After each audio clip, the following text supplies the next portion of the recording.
কৃতজ্ঞ ঋণী। আজকের এই সংসদ গতানুগতিক কোনো সংসদ নয়, এটা 24-এর রক্তের উপর দাঁড়িয়ে থাকা একটি সংসদ।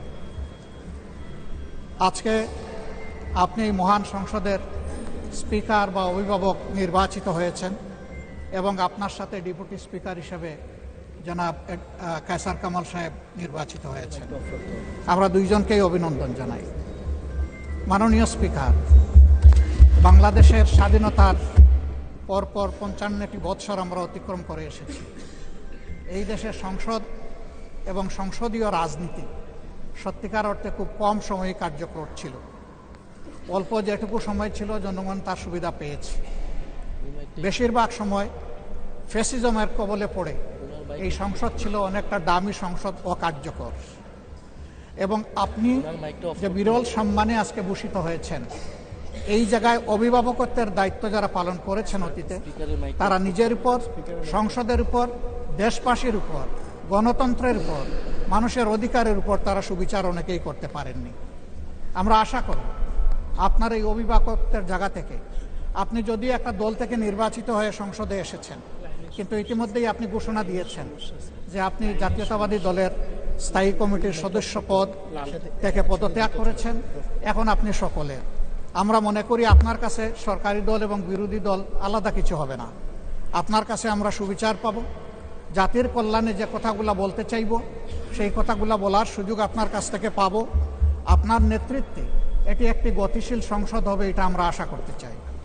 আমরা আশা করতে চাই অতীতে যে মন্দ নজির সৃষ্টি হয়েছে বিভিন্ন সময়, এটি নতুন করে আর হবে না। আজকের এই সংসদে অনেক তরুণ সদস্য এখানে আজকে এসেছেন। আমিও বয়সে একটু বেশি হলেও আমিও তরুণ। আমার জীবনে এটা প্রথমে এই সংসদে ঢোকা, সুতরাং আমিও তরুণদের একজন। সেই তরুণরা যারা এখানে প্রাজ্ঞ আছেন, অতীতে যারা এই মহান সংসদের সদস্য বারবার নির্বাচিত হয়েছেন, তাদের কাছ থেকে আমরা ভালো কিছু শিখব। আমরা অতীতের সংসদগুলোতে দেখেছি এখানে দেশের মানুষের কল্যাণ বিবেচনায় আলোচনা না হয়ে মানুষের চরিত্র হননের জন্য এখানে বিপুল সময় ব্যয় করা হয়েছে। আমি আপনাকে বিনীতভাবে অনুরোধ করব, এই সংসদ যেন কারো চরিত্র হননের কেন্দ্রে পরিণত না হয়। আপনার কাছ থেকে কেউ সামান্যতম সুযোগও যেন এই ব্যাপারে না পায়। আমরা চাই এই সংসদ শুধুমাত্র জনকল্যাণে প্রতিষ্ঠিত হবে এবং পরিচালিত হবে। আমি আস্থাশীল, গভীর আস্থাশীল, আপনি একজন লড়াকু মুক্তিযোদ্ধা, আপনি পারবেন ইনশাআল্লাহ এই সংসদকে সফলভাবে নেতৃত্ব দিতে। আমরা আপনার সঙ্গত প্রত্যেকটি বিষয়ে কথা দিচ্ছি, আমরা আপনাকে সমর্থন দিব, সহযোগিতা দিব, আপনার জন্য দোয়া করব। আমরা আপনার কাছ থেকে শুধু ইনসাফ আশা করব। আপনি যদি এই সংসদের উপর ইনসাফ করেন, তাহলে 18 কোটি মানুষের উপর ইনসাফ করা হবে। কারণ রাষ্ট্রের গুরুত্বপূর্ণ 3টি অঙ্গের এটি হচ্ছে সবচেয়ে গুরুত্বপূর্ণ অঙ্গ। এই অঙ্গটা যখন সুস্থ সবলভাবে পরিচালিত হবে, বাকি 2টা অঙ্গ সরাসরি সেইভাবেই কাজ করবে। মাননীয় স্পিকার, আবারও বলি, জুলাইয়ের রক্তের উপর দাঁড়িয়ে এই সংসদ, জুলাইয়ের একটা প্রত্যাশা ছিল, একটা মাত্র স্লোগান ছিল, উই ওয়ান্ট জাস্টিস। আমি আবার এটা এখন উচ্চারণ করলাম, উই ওয়ান্ট জাস্টিস। আপনার মাধ্যমে সমাজের সকল অসঙ্গতি, অন্যায়, অপরাধ, দুর্বৃত্তপনা, এটা রাজনৈতিক হোক, অর্থনৈতিক হোক, সাংস্কৃতিক হোক, এই সবগুলার অবসান ঘটবে এই সংসদকে কেন্দ্র করে।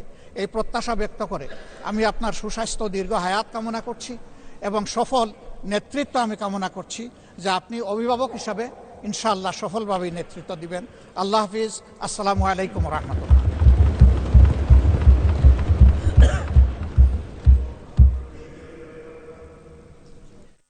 সদস্যবৃন্দ, দিনের কার্যসূচি অনুযায়ী আমি এখন কার্যপ্রণালী বিধির 12(1) বিধি অনুযায়ী ত্রয়োদশ জাতীয় সংসদের প্রথম অধিবেশনের জন্য মনোনীত সভাপতি মণ্ডলীর নাম অগ্রবর্তীতা অনুসারে ঘোষণা করছি।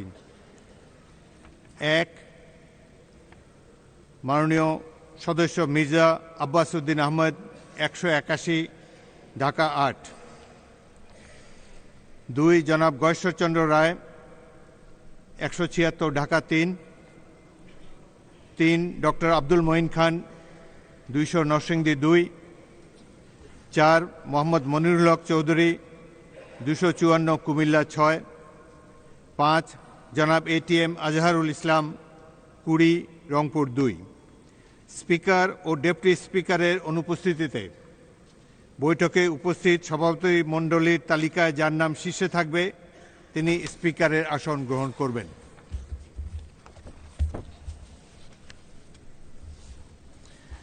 এরপর মাননীয় সদস্যবৃন্দ, আমরা শোক প্রস্তাবে কার্যক্রম পরিচালনা করব।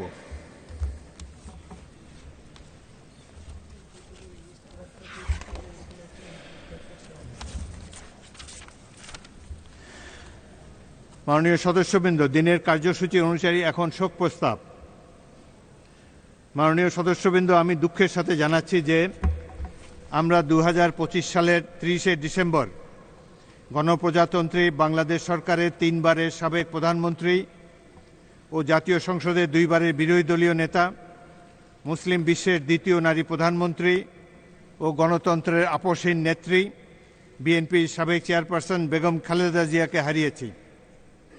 এই সংসদ দেশনেত্রী বেগম খালেদা জিয়াকে গভীর শ্রদ্ধার সাথে স্মরণ করছে এবং তার মৃত্যুতে মহান জাতীয় সংসদ গভীর শোক ও দুঃখ প্রকাশ করছে।